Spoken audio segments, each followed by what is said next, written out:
Alright guys, I'm back with my review of this week's WWE Monday Night Raw for May 13th, 2013.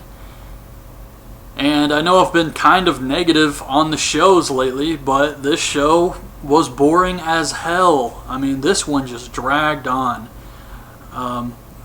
Very few positive things about this show.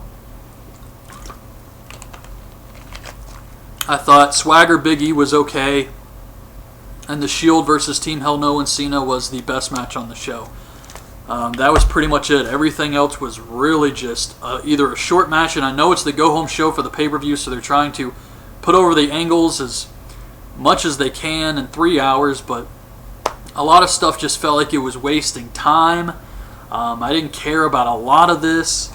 For example, the show starts off with the King in the ring, and he says Jericho will go one-on-one with Fandango at Extreme Rules, so tonight they will have a dance-off. So Summer Rae is back, and she's dancing with Fandango. They go first. They're playing this weird music. Sounded like something from Mario Brothers or Mario Kart, actually, like a Turtle Beach theme. And they're dancing, and Summer Rae falls and twists her ankle. So Fandango's yelling at her. He's pissed off. Jericho goes to check on her. Fandango attacks him. Beats the crap out of him, throws him into the steps, into the barricade. Finally, he hits him with a piece of the dance floor and lays him out. And then he gets in the ring, and Summer Rae pops up. She was faking the entire time. That was the opening segment. I really didn't care for it. Fandango's had much better promos, and this just wasn't really interesting at all. And I didn't even know they were going to have a match until tonight. So it's Jericho versus Fandango again at Extreme Rules. Ryback versus Ryder. There was a cool sign in the crowd that said O'Doyle crossed out Ryback rules. And Ryback destroys Ryder, hits Shell Shock for the win. Very short match. Primetime Playas versus Tons of Funk. Darren Young stabs Brodus in the throat with his Fro pick, and Titus rolls him up for the win. Another short match. But in this case, it was probably for the best. Stryker has Teddy Long come out to make an announcement since Dolph Ziggler has been injured. It's legit. The poor guy got injured on SmackDown last week and now has retrograde amnesia, which is pretty scary because he's got this bad concussion and just really sucks for Dolph. Hopefully they don't take the title off of him and he can recover from this fully, because I know the guy goes out there and he tries to take some sick bumps, but this was more of a freak accident. But Zeb and Swagger come out and they say Dolph should be stripped of the title.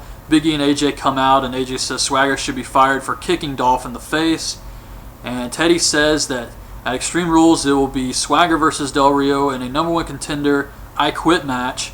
And tonight, Big E will face Del Rio or Swagger in one of those fans vote things, polls.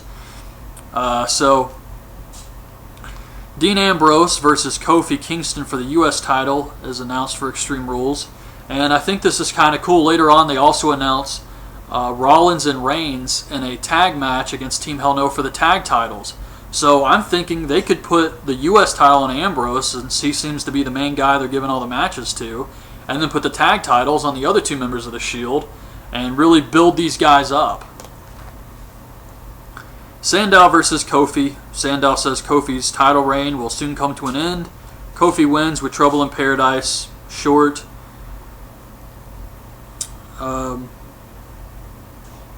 Mark Henry comes out with a strap, and they show footage of the strap match with Eddie Guerrero versus JBL.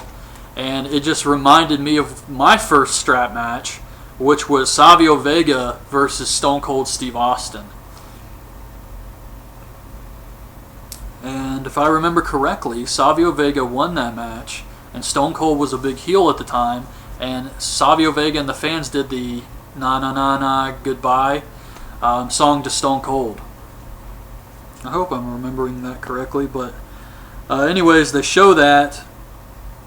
Matthews asks Mark Henry how he's going to beat Sheamus, and he says, "I'll show you." He makes him put on the strap, drags him around the ring.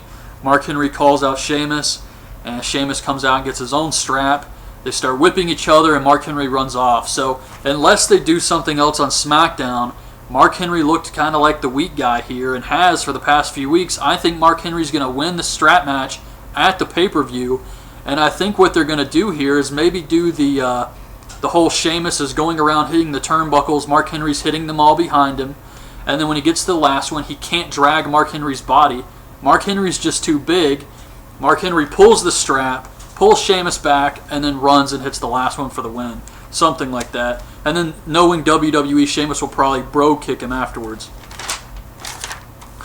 They show the trailer for 12 Rounds 2 starring Randy Orton. It's Cesaro versus Orton. Orton hits the RKO for the win. I hope they can continue to push Antonio Cesaro because he's one of my favorite guys in WWE. But it's just really weird he lost this match after last week's Raw where he said, "There's no competition for me. I'm the best guy in this company on every single show." And then this week he just loses. Like, what the hell is going on with Cesaro? Miz returns and faces Heath Slater. Miz throws Slater off the top into Jinder McIntyre. Slater starts selling a knee injury. Miz makes him tap to the figure 4. The Shield versus Team Hell No and Cena in a tag team elimination match. I like this stipulation. It's one of my favorite stipulations. One of the ones I always play in the video games. But... oh, okay. So Kane goes crazy here. And he starts attacking the Shield. He's throwing them into the steps, into the barricades, using the top of the announce table. So he gets disqualified. Daniel Bryan gets a hot tag. And then he gets eliminated by Ambrose with the DDT move. So it's down to Cena. He's trying to fight off the Shield. He eliminates Rollins with the AA. Reigns shoves the ref and spears Cena, so he gets disqualified. So it's down to Cena versus Ambrose. Cena gets him in the STF, and then Reigns and Rollins just run in and attack Cena. So they lost. They can't keep building these guys up as undefeated when they lost. This is a disqualification. They lost the match. They weren't pinned. They didn't give up or anything like that, but they still lost. So afterwards, they triple powerbomb Cena, and then Ryback comes out. And I got excited about this. It was a good match, and then Ryback comes out. I was like, this is pretty awesome. He gets in the ring, and then he just stares at Cena and leaves, and I was like, are you serious? This is lame as hell. But then he turns around, he goes back in, and he takes a chair and hits Cena in the injured ankle. I thought this was great stuff. Ryback tells Matthews that he won't be screwed out of the title again. Everyone will know Ryback rules. We get Swagger. Swagger wins the poll, so it's Swagger versus Big E. Big E charges Swagger on the outside, but Swagger moves, so Big E goes over the barricade. He can't make it back into the ring. Swagger wins by countout. So Del Rio runs out and attacks Swagger. He gets put in the ankle lock. Ricardo hits Swagger with the bucket. Swagger kicks Ricardo. Del Rio gets him in the arm breaker. Big E runs in and breaks it up. And then Swagger and Del Rio fight off Big E. Swagger goes for the gut wrench powerbomb. Del Rio clotheslines him out of the ring. That was it. The same thing we've been seeing for weeks now, except this time Dolph wasn't involved. Miz versus Cody Rhodes is the pre-show match. Natalya versus AJ. Caitlyn and the Bellas are on commentary. Khali and Hornswoggle are just standing around. AJ wins by making Natalya tap out, and Caitlyn gets another present. It was just a time waster. Backstage, Jericho says he's done playing games. He's done it all, and at Extreme Rules, he will show Fandango how to dance Chris Jericho style.